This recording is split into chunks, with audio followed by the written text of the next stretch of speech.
Astronomie, astrophysique, cosmologie, astroparticules.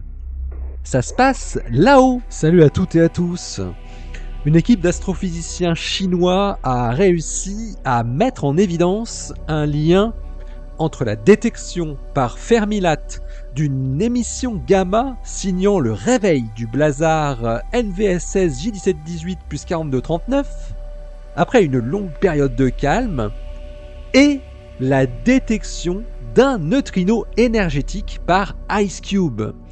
Ils publient leur étude dans The Astrophysical Journal Letters. Jusqu'à aujourd'hui, le seul autre blazar qui avait été clairement associé à un neutrino extragalactique, c'est TXS 0506 plus 056. On en avait longuement parlé sur cet espace là-haut, vous vous en doutez.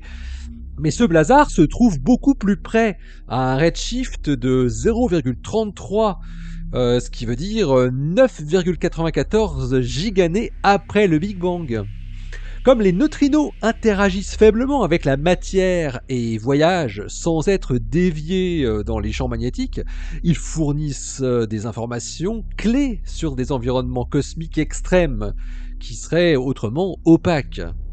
Les neutrinos les plus énergétiques, qui sont détectés par le détecteur géant IceCube, sont générés par des interactions impliquant des processus photohadroniques, des réactions proton-gamma, ou bien hadroniques, des réactions proton-proton. Les cascades hadroniques produisent également des émissions électromagnétiques à des énergies plus basses. Divers types d'émetteurs de photons gamma extragalactiques ont été proposés comme étant des sources potentielles de neutrinos, comme par exemple des jets de noyaux galactiques actifs, ce qu'on appelle les AGN, les sursauts gamma, les événements de destruction maréale d'étoiles par un trou noir, ainsi que les amas de galaxies. On se souvient par exemple que la collaboration IceCube avait publié en 2022 la détection de quelques neutrinos provenant de la galaxie de Seyfert voisine, qui est NGC 1068, et surtout de son noyau actif. Outre les informations spatiales, les informations temporelles sont également cruciales pour déterminer l'origine des neutrinos extragalactiques. Dans le cas du blazar TXS 0506 plus 056, IceCube avait détecté un neutrino muonique de 0,3 PeV, qui avait été numéroté IC 170922A, qui lui était coïncident spatialement et au moment même où le blazar connaissait des éruptions sans précédent visibles en multilongueur d'onde. Alors rappelons tout de suite que les blazars sont une sous-classe de quasars dont les puissants jets relativistes sont alignés avec notre ligne de visée. Les blazars, qui constituent la population dominante dans le ciel extragalactique de rayons gamma, présentent des émissions de jets non thermiques renforcées par l'effet Doppler et qui sont très variables et qui couvrent une large gamme de régimes énergétiques qui vont des ondes radio jusqu'aux rayons gamma de très haute énergie. L'un des blazars émetteurs gamma les plus brillants, PKS 1502 plus 106, se trouve également dans la région d'incertitude de localisation d'un autre événement de neutrinos, qui a été nommé IC 190730A. Mais la corrélation entre les deux n'a pas pu être mise en évidence avec robustesse. Lorsque le neutrino a été détecté, ce blazar était dans un état de repos, pour la plage de l'optique jusqu'au rayon gamma, mais en revanche avec une émission radio à haut niveau de flux.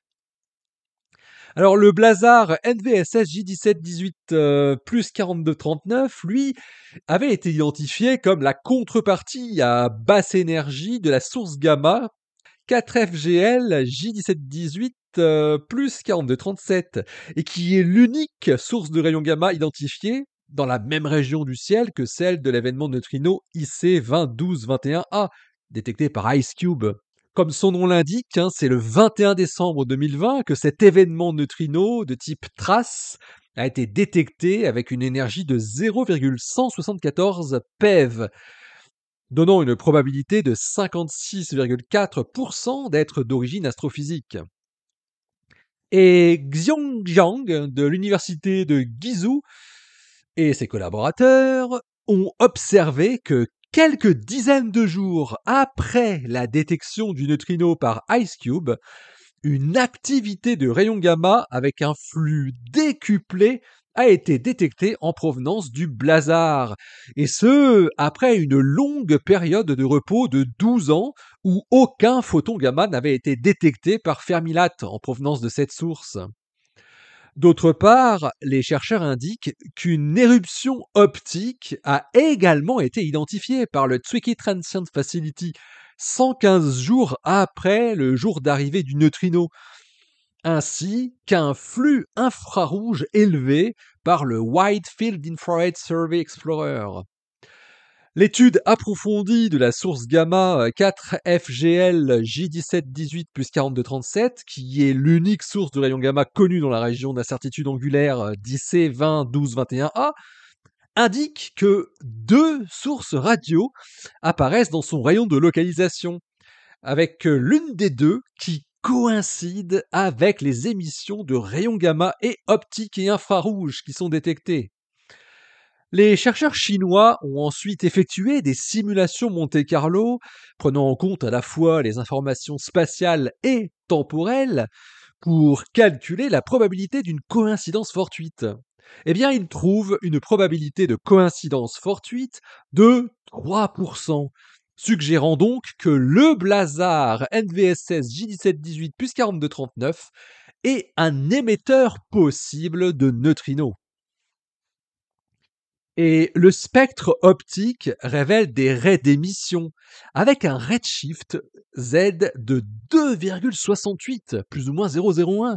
C'est-à-dire que le blazar se trouve 2,46 gigannées après le Big Bang.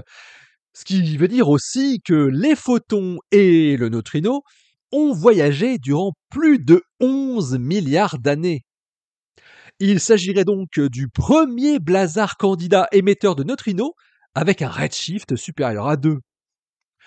Les futures campagnes à multilongueur d'onde, notamment des observations de rayons X dans lesquelles les contributions de cascade de paires du processus de Bethe-Heitler, c'est-à-dire la production de paires électrons-positrons à partir de photons gamma dans le champ coulombien d'un noyau atomique, peuvent être non négligeables, ainsi qu'une modélisation théorique détaillée du spectre en énergie, devrait permettre d'étudier plus en détail les propriétés du jet de ce blazar et sa connexion avec le neutrino détecté, en attendant bien sûr d'en détecter un ou plusieurs autres.